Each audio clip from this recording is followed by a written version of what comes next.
अस्सलामु अलैकुम वरहमतुल्लाहि वबरकातुह।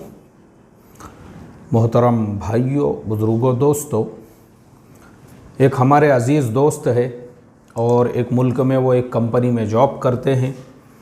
एक मसला है उनका, और वो मसला ऐसा है कि तकरीबन तमाम लोगों को दरपेश आते रहता है।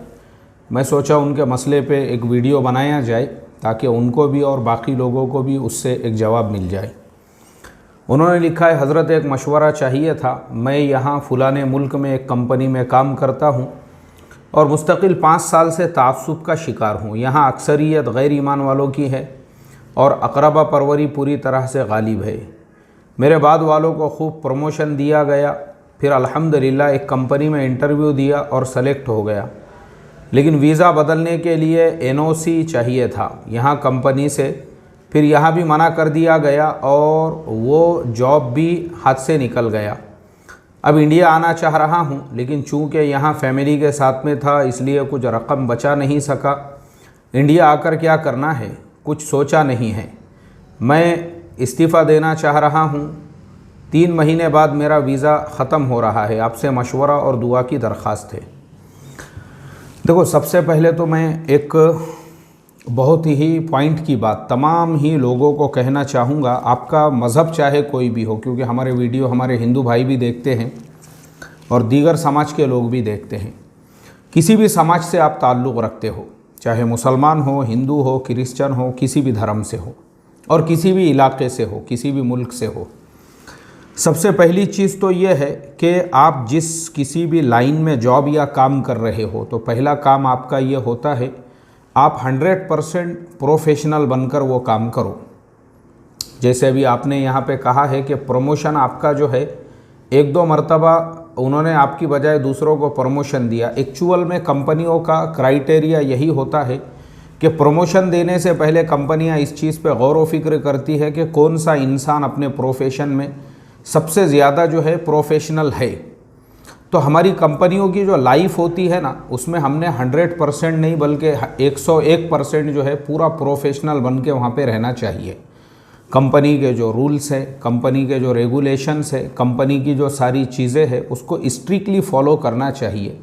अक्सर चीज़ें क्या होती है, जब कंपनी देखती है कि भाई कोई इंसान जो है अपने प्रोफेशन में थोड़ा भी 19-20 है और उसके कंपैरिजन में अगर कोई दूसरा बंदा जो है वो 100% अपना दे रहा है, तो अक्सर ये भी एक रीज़न होता है। और हमारे जहन में ये होता है कि भाई जातिवाद हुआ या तासुब हुआ। मैं इसलिए बोल रहा हूँ क्योंकि मेरे सामने जो है ना, खुद हमारे ईमान वालों की बहुत सारी मिसालें हैं। जैसे मैं एक कंपनी के एक प्रोजेक्ट पे काम किया करता था, वहाँ पे एक ईमान वाला बंदा जो है, अब आप सोचो वो कंपनी में वैसे तो मुश्किल से चंद होंगे ईमान वाले, लेकिन वो एक ईमान वाला बंदा जो था उसने अपने आप को अपने प्रोफेशनली उस लेवल पे पहुंचाया हुआ था कि बड़ी बड़ी कॉन्फ्रेंस में जो है उसकी मिसाल दी जाती थी और बड़े बड़े मीटिंग्स के अंदर उसका नाम लिया जाता था। तो मैं सोचता था यार ये कौन है।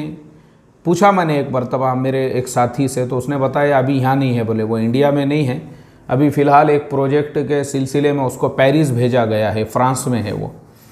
तो वो जब आया फ्रांस से, तो बाज़ाब्ता जो है ना बड़े बड़े जो सीनियर्स है वो आके मिलते थे उसको, और पता चला कि वो महाराष्ट्र के ही एक खेड़े गांव का रहने वाला है। मैं भी मिला उसको, मिलने के बाद में जो है मैंने उससे बातचीत किया तो पता चला वो महाराष्ट्र के ही एक खेड़े गांव का रहने वाला है। ज़िला परिषद के स्कूल में उसकी तालीम और पढ़ाई हुई है, लेकिन उसने क्या किया, अपने एजुकेशन और प्रोफेशन दोनों के एतबार से अपने आप को इतने हाई लेवल पे लेकर गया कि जो कंपनी की मैं बात कर रहा हूँ उसका हेड ऑफिस पेरिस में था। वहाँ से कंपनी ने ये कहा ये बंदे को हमारे पास पेरिस भेजो, इसलिए कि ये इंडिया के लेवल का बंदा है ही नहीं।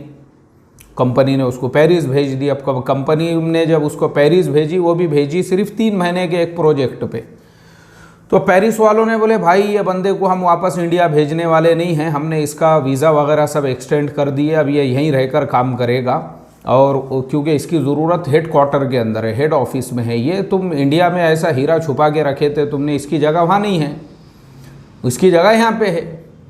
अब वो पेरिस वाले उसको छोड़ने के लिए तैयार नहीं है, हालांकि वो भी हमारा एक ईमान वाला भाई है। और कहाँ का रहने वाला है, एक खेड़े गांव का। जिसकी तालीम ज़िला परिषद के स्कूल में हुई, मेरे साथ काम करने वाला, मैं उसकी आपको मिसाल दे रहा हूँ। मतलब ऐसा नहीं है कि मैंने किसी से सुना है। तो एक चीज़ तो ये होती है, एक तो वो मिसाल हो गई, उस मिसाल के अलावा भी मेरे पास में बहुत सारी मिसालें हैं देने के लिए। क्योंकि देखो, काम में जब आप अपने प्रोफेशन के अंदर जब आप अपना 100% जब दे देते हो ना आप, तो मैंने देखा हूँ, ये मेरे तजुर्बे की बात ये है कि मोस्टली जो कंपनियाँ होती है वो वर्क को प्रीफरेंस देती है, वो काम को प्रीफरेंस देती है, वो प्रोफेशन को प्रीफरेंस देती है। तो इसलिए इंसान ने जो है पूरा उसके ऊपर फोकस देना चाहिए, और दीन भी हमको यही सिखाता है। ये मैंने हमारे नबी सल्लल्लाहु अलैहि वसल्लम से सीखा हूँ। जैसा हदीस की किताबों में वो वाक़या मिलता है, मौलाना अकबर शाह नजीबाबादी ने जो है तारीख़ इस्लाम में भी अल्लाह के नबी सल्लल्लाहु अलैहि वसल्लम के अखलाक के ज़ेल में लिखा हुआ है कि एक साहब से आपका वादा हुआ और उन्होंने कहा कि मैं आ रहा हूँ, तो आप वहीं पे रुके रहे और फिर वो भूल गए, लेकिन आप वहीं पे रहे। क्यों? क्योंकि आपने जो है ना, जो वादा था और जो जिससे जो बात हो गई थी मैं यहीं मिलूँगा, तो आप वहीं पे रुके रहे। यानी अल्लाह के नबी के यहाँ पर टाइमिंग का, ये सारी चीज़ों का बहुत ज़्यादा अहमियत थी।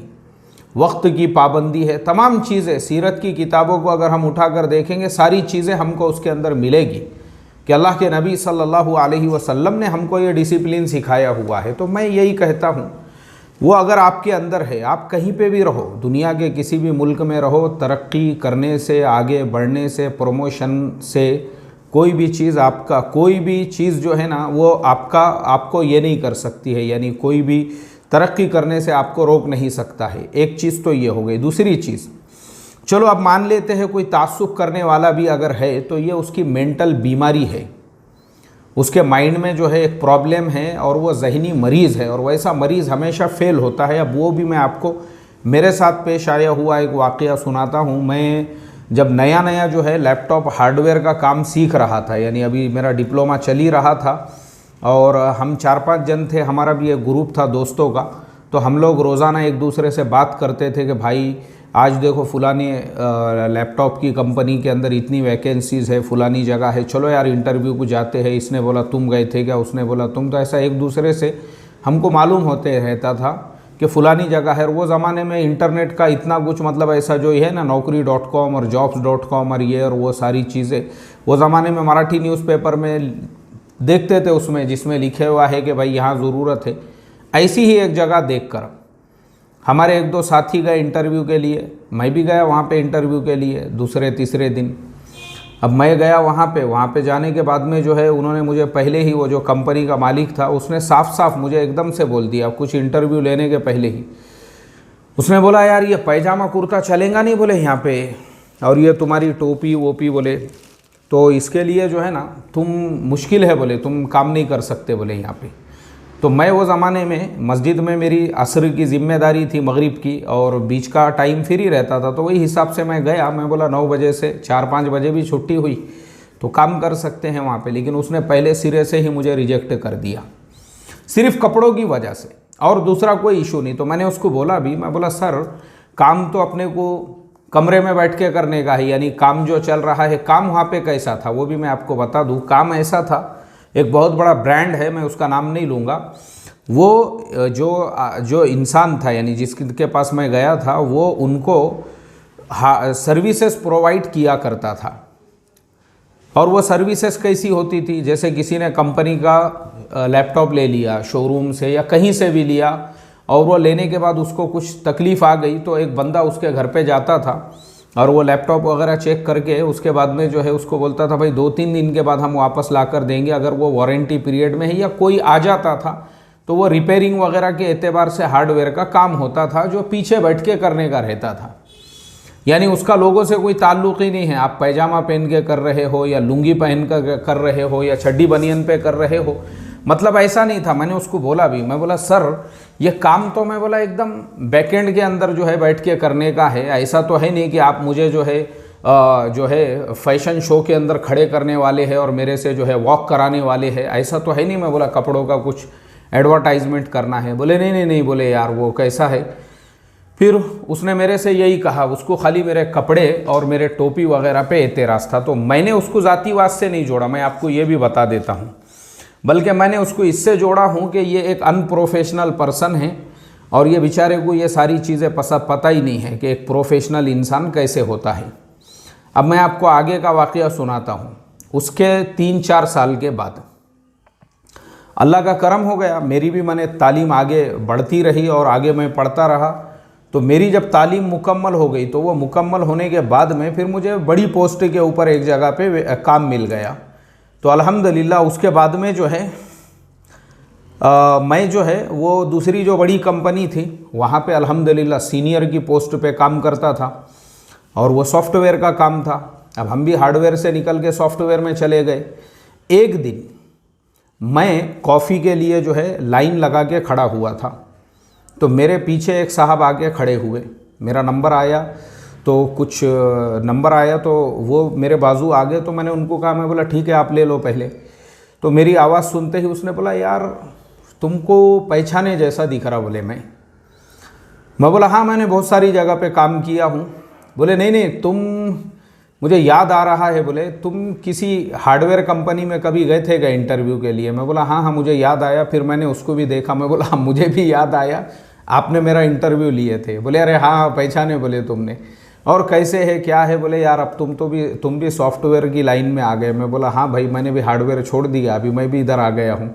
लेकिन मैं बोला मुझे हैरत इस बात पर है कि भाई तुम तो डीलर थे, 40 से 50 बंदे तुम्हारे पास काम करते थे, तुम्हारी ये हालत क्या हो गई कि तुमको भी एक जगह पे जॉब करना पड़ रही है? बोले यार मेरे साथ में, फिर हमने दोनों ने कॉफ़ी लिए, बैठे हम बात करते हुए। बोले यार मेरे साथ में बहुत बड़ा धोखा हो गया। बोले असल में मुझे तुम्हारे जैसे ही लोग चाहिए थे, जो पैजामे कुर्ते वाले और टोपी वाले, जो ईमानदारी से काम करने वाले हैं। एक्चुअल में मैं जो है फैशन में चले गया। बोले खाली मैंने ऐसे लड़कों को देख लिया जो एकदम टॉम क्रूज के जैसी शूटिंग शर्टिंग पहनकर एकदम इसमें कोई टी शर्ट जीन्स, मतलब मैंने भी फॉर्मल को जो है ना वो नहीं किया, वहाँ पे फॉलो नहीं किया। मैं बोला चलो बैकएंड का काम है, खाली उनके गुड लुकिंग और हेयर स्टाइल और ये सारी चीज़ें। मैं बोला यार तुमको क्या एक आधी मूवी की भी थोड़ी बनाने का था? बोले यार मेरे से वही गलती हो गई। तो लड़कों ने क्या शुरू किए, उसके बाद में वो जो लैपटॉप है, अगर वो अपने ही जान पहचान वालों के पुराने लैपटॉप जो है वहाँ से लेके आने लग गए कि ये जो है इसका कॉल आया था और उसमें जो है कंपनी के नए नए पार्ट्स डाल के उसको देने लगे। किसी को रैम दे रहे हैं, किसी को हार्ड डिस्क, और उधर ले जाके वो रैम और हार्ड डिस्क बेच रहे हैं। इस तरह से पूरा दिवालिया निकल गया। बोले मेरा, मैं माइनस के अंदर आ गया और जो सर्विसेज मैंने कुछ इनको प्रोवाइड किया था उनका भी पेमेंट वगैरह आया नहीं। दीवालखोरी हो गई। बोले मेरी जो ऑफिस था सब मेरे हाथ में से चले गया। फ़िलहाल मैं कर्ज़ों के अंदर हूँ और जॉब करके अपना गुज़र बसर चला रहा हूँ। तो देखो क्या होता है ना, जो इंसान, क्योंकि वो खुद एक मेंटल उसको ज़रूरत होती है, मेंटल जो है ना उसकी क्या कहते हैं उसको, प्रिकॉशंस की बोलो या फिर मेंटल ट्रीटमेंट की, कि वैसे इंसान ने अपना इलाज, क्योंकि भाई आप किसी इंसान को अपने यहाँ पे प्रमोशन कर रहे हो तो आपने उसकी सलाहियत की बेस पे करना चाहिए, ना कि ये मुसलमान है तो उसका प्रमोशन रोक दिए और ये है तो उससे क्या होगा, कबाड़ा कर रहे हो तुम कंपनी का भी और उसका भी। तो अगर आपके साथ इस तरीके से हुआ, अब उसका दूसरा इलाज भी है, जब आपका प्रमोशन नहीं किया गया तो आप ऊपर वालों को ईमेल करो। उसका आसान सॉल्यूशन है, पूरा एक प्रॉपर ईमेल लिखो और आप उससे ऊपर का जो अब आपका जो ये होगा, उसके बाद और उससे ऊपर जो होगा उसको रखो सीसी में, कंपनी के एमडी को रखो, सब लोगों को रखो उसके अंदर, और उसके अंदर प्रॉपर एक टाइप करो आप ईमेल कि भाई प्रमोशन का हकदार मैं था और मैं इतने साल से जॉब कर रहा हूँ, मुझे नहीं दिया गया प्रमोशन। इस इशू को रेस करो ना, आप खामोश क्यों बैठे हो? ये उसका सॉल्यूशन है अपने हक को हासिल करने का। एक चीज़ तो ये हो गई। दूसरी चीज़ ये हो गई, आपने इसके अंदर दूसरी जो चीज़ लिखी है वो ये लिखा है कि दूसरी कंपनी में भी जो है आप जॉब करना चाह रहे थे लेकिन इन्होंने आपको एनओसी नहीं, ये भी इलीगल है ना। एनओसी कैसे नहीं दे सकती है कंपनी आपको? कंपनी को बिल्कुल एनओसी देना, जो कंपनी का क्राइटेरिया है भाई, जो उसका ये होगा नोटिस पीरियड होगा 3 महीने 4 महीने का, उतने दिन में आपने वहाँ पे रिज़ाइन करना था। और जो प्रॉपर, क्योंकि देखो ये रूल्स रेगुलेशंस होते हैं, जब आपका वो ख़त्म हो गया उसके बाद जब आप नई कंपनी को ज्वाइन कर रहे हैं तो सारी चीज़ें देना ज़रूरी है। और वही बेस पे हम अगली कंपनी में जॉब के लिए अप्लाई करते हैं। तो ये सारी चीज़ें तो इसमें आती है, क्या बोलेंगे उसको, ये सब चीज़ें तो ये बोलने की भी ज़रूरत नहीं पड़ती, ऑटोमेटिकली ईमेल पे सब चीज़ें वो लोग भेज देते हैं। तो कैसा आपके साथ में ये हुआ, तो ये मेरी समझ से परे है। दूसरे सवाल का जवाब आपके। और तीसरा जो आपने लिखे है कि भाई मेरे पास कुछ बचा भी नहीं है तो इंडिया में आके करना चाहता हूँ, कुछ सोचा नहीं है, तो मेरे ये समझ में नहीं आ रहा है कि आपके पास में कुछ रकम कैसे नहीं बची है, जबकि आप जहाँ पे काम कर रहे हो माशाल्लाह वहाँ की कंपनी, वहाँ की करेंसी, वहाँ की सैलरी इंडिया से बहुत ज़्यादा हाइक है, बहुत ज़्यादा ऊंची है। तो मैं ये समझता हूँ आपने कुछ ना कुछ सेविंग करना चाहिए था अपने लिए। अब देखो मैं आपको बताता हूँ, मेरे फर्जन ने अपनी कॉलेज की तालीम से ही जॉब भी शुरू कर दिए थे। जब वो सेकेंड ईयर में थे तब से ही वो कॉलेज भी करते थे और जॉब भी करते थे।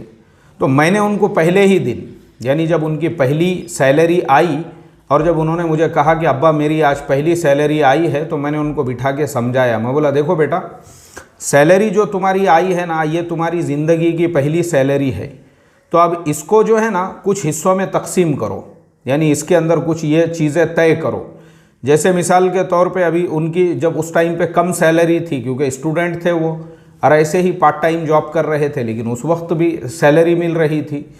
मैंने कहा देखो सबसे पहला हक़ जो है ना इसका, जैसे मैंने कहा कि बुखारी शरीफ के अंदर वो अल्लाह के नबी सल्लल्लाहु अलैहि वसल्लम ने बनी इसराइल का एक वाक़या सुनाया हुआ है कि एक आदमी जो है बादल उसी के खेत में जाके बरसता था, तो पता किए तो पता चला कि भाई मैं अपने माल के 3 हिस्से करता हूँ, एक अल्लाह का, एक अपने घर वालों का, और एक जो है खेती बाड़ी के काम के लिए। तो मैंने कहा ऐसे ही आपकी जो सैलरी है उसका एक हिस्सा अल्लाह के दीन के कामों में ख़र्च करने के लिए आप तय करो, यानी चाहे 2% हो, 5% हो, जो भी परसेंट आपको निकालना है, यह आप अलग से निकालो कि भाई ये सदका है, दीन के कामों में मैं ख़र्च करूँगा अपनी सैलरी का, भले जो हो 5% भी निकालो। और हमारे फाउंडेशन को मैं बोला 500 रुपये महीना ये पाबंदी से देने का, तुम लोगों के भी पैसे लगना चाहिए। तो मेरे फर्जन तब से लेके अभी तक अल्हम्दुलिल्लाह पाबंदी से देते हैं। तो 500 रुपये तो फाउंडेशन को देंगे, उसके अलावा एक हिस्सा जो है वो दीन के कामों के लिए, और तीसरी जो चीज़ है वो ये है घर खर्च के लिए अपनी वालिदा के पास में तुमने एक हिस्सा देने का। आज से तुम्हारी भी जिम्मेदारी है घर के खर्चे की, कोई ना कोई जिम्मेदारी अपने ज़िम्मे लो। तो एक हिस्सा तुम अपने घर पे दोगे और एक हिस्सा जो है ना तुमको अभी से अपनी तनख्वाह और अपनी सैलरी का एक हिस्सा जो है वो है इन्वेस्टमेंट करना दुनियावी एतबार से। जैसे शेयर मार्केट है मैंने कहा, और मैं तुम्हारा अकाउंट ओपन कर दूंगा डीमेट अकाउंट, और मैं खुद उसके अंदर जो है इन्वेस्टमेंट के हिसाब से उसमें ट्रेडिंग नहीं करने का। कुछ शेयर्स है जो मेरे रिसर्च किए हुए हैं, मैं बोला परमानेंट लेके छोड़ दो उसको, कहीं पे भी इन्वेस्टमेंट करो, लेकिन अपनी तनख्वाह का एक हिस्सा हर महीने इन्वेस्टमेंट में जाना चाहिए। यानी तब से लेके आज तक उनका ये मामूल है। अल्हम्दुलिल्लाह वो उनके डीमेट अकाउंट में जो है उतने पैसे हर महीने की तनख्वाह में से डाल देते हैं, और एक शेयर है मेरा सेलेक्टेड, मैं उनके अकाउंट में वो जो पैसे आते रहते उसी का, मैं बोला बेटे आगे चल के ये, और उसका फ़ायदा ये है कि जो पहले दिन, यानी उन्होंने जो पहले दिन जो पैसे डाले थे और जो शेयर मैंने उनके लिए ख़रीदा था, आज अल्लाह का करम है वो शेयर 4 गुना बढ़ा हुआ है। यानी उस टाइम पे उसका रेट जो है कुछ 29-28 रुपये चलता था, आज उसका रेट 115-114 रुपये है। तो इस तरह से वो भी जो है इतने % बढ़ गया हुआ है, और उसके अलावा उस पर डिविडेंड भी मिलता रहेगा। मतलब इन्वेस्टमेंट की एक आदत होना चाहिए तुमको कि अपनी लाइफ का एक ड्यूरेशन जो भी करो तुम, ये चंद जगहों पे तुम्हारा पैसा और उसके बाद का जो पैसा है वो तुम्हारा। उसमें अच्छे शूज़ ख़रीदना है, शूज़ ख़रीदो, अच्छे कपड़े ख़रीदना है, कपड़े ख़रीदो। तुमको जिस चीज़ पे भी खर्च करना है हलाल और अपने जायज़ ज़रूरियात के ऊपर बिल्कुल कर सकते हो। तो मुझे जो है ना थोड़ा सा ये लगा, आपने ये जो जुमला लिखे कि भाई मैं इंडिया आकर कुछ करना चाहता हूँ, कुछ सोचा नहीं है, तो आपके पास में रकम कैसे नहीं बची? रकम तो आपके पास में बचना चाहिए था। एक चीज़ तो ये हो गई। दूसरी चीज़ जो आपने लिखे ना, इंडिया आके करना चाहता हूँ और इस्तीफ़ा देने जा रहा हूँ, तो मैं आपको ये कहूँगा कि कभी भी, ये आपके लिए भी और दूसरे इंसान के लिए भी, कभी भी है ना, ये कुर्सी पे जब आप बैठे हुए हैं तो आपने ये कुर्सी तभी उठने का जब दूसरी कुर्सी बाजू के अंदर रेडी है। अगर बाजू में कुर्सी नहीं है तो कुर्सी कभी भी छोड़ना नहीं। अगर तुम ये कुर्सी छोड़ दोगे फिर आपको पैदल चलना पड़ेगा, और पैदल चल के अगर आप दूसरी जगह तलाश करोगे तो वो मुश्किल है फिर आपके लिए। मैं सबको यही मशवरा देता हूँ कि भाई नई जॉब और नई वैकेंसी अगर आपको देखना है तो पहले आप जहाँ पे जॉब पे है वहाँ रहते हुए नई जॉब देखो। और इंडिया आने का क्यों सोच रहे हो आप इस्तीफ़ा देकर? आप जिस मुल्क में हैं उसी के पड़ोस में यूएई है, दुबई वगैरह है, हज़ारों वैकेंसीज़ है। मैं आपको बताऊं, सिर्फ 2020 में इंडिया से 18 मिलियन लोगों ने माइग्रेंट किया दूसरे मुल्कों की तरफ। 18 मिलियन मतलब 1 करोड़ 80 लाख। 1 करोड़ 80 लाख लोग वो है जिन्होंने इंडिया छोड़ दिया हमेशा के लिए। आपको तो हमेशा के लिए नहीं छोड़ना है, जॉब के लिए आप जा रहे हो। तो आप सोचो, जब 1 करोड़ 80 लाख लोगों ने अच्छे लाइफ स्टाइल की उम्मीद में, उसमें भी अक्सरियत जो है वो यूएई में ही शिफ्ट हुई है, दुनिया के बाकी मुल्कों में। फिर उसमें से कुछ अमेरिका में गए हैं और कुछ जो है अलग, वो पूरा जो है डिटेल्स आपको मैंने अभी इकोनॉमिक टाइम्स के वेबसाइट के ऊपर देखा, उसमें सारे डिटेल्स उन्होंने लिखे हुए हैं। तो इससे पता ये चला कि भाई दुनिया जो है अच्छी लाइफ, अपनी फैमिली को एक अच्छा आप जो है लाइफ देना चाहते हो तो लोग दूसरी तरफ जा रहे हैं, और आप जो है वो वापस इंडिया आना चाहते हो, वहाँ की इतनी अच्छी जॉब वगैरह छोड़कर, और इस्तीफ़ा देना चाहते हो। ये इस्तीफ़ा देना, मैं मतलब ऐसे लोग, ऐसे इंसान को कि जो ऑलरेडी एक जॉब पर है और वो छोड़ के वो इस्तीफ़ा दे के फिर दूसरी जॉब तलाश करना चाहता है ना, तो ये नादानी है आपकी। मैं आपको सिर्फ यही मशवरा दूंगा। आपने मेरे से मशवरा तलब किए थे, और वो क्योंकि मुझे पता था कि वो मशवरा मैं 2-4 अल्फाज में नहीं दे सकता, उसको पूरा वीडियो बनाना पड़ेगा। तो मैं आपको यही कहूँगा कि भाई अभी जो जॉब के ऊपर है उस पर रहते हुए कोई और जॉब तलाश करो। फिर वो जॉब जहाँ पे तलाश करोगे उसका ऑफ़र लेटर, उनका एग्रीमेंट लेटर, उनके सारी चीज़ें कंप्लीट करके फिर उनकी तरफ से वीज़ा इन्विटेशन लेटर वगैरह सब कुछ ले लो, वीज़ा के लिए अप्लाई भी कर दो, और उसके बाद ये कंपनी के अंदर आप करो। बिल्कुल होता आराम से, क्यों नहीं होता ऐसा?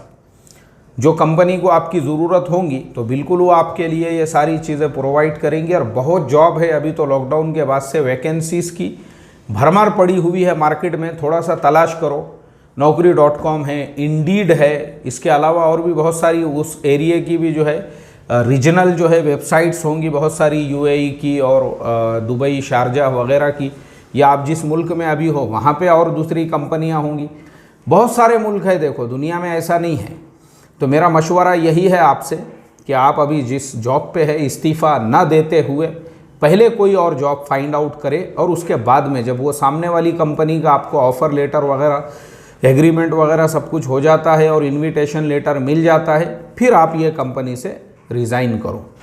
मेरी दुआ है आपके साथ में, क्योंकि आप हमारे फाउंडेशन के मुआविन भी हैं, ताउन भी करते रहते हैं। आप हमारा इसके अंदर अपने हज़रत उस्मान गनी रज़ी अल्लाह ताला अन्हु पेंशन योजना के अंदर, तो इसलिए जो है मेरा आपका हक़ भी बनता है मेरे ऊपर कि मैं जो है आपके लिए खुसूसी दुआएं भी करूं। वैसे तो मैं उमूमी तौर पे सबके लिए करता हूं, लेकिन आपके लिए भी मेरी खुसूसी दुआएं हैं।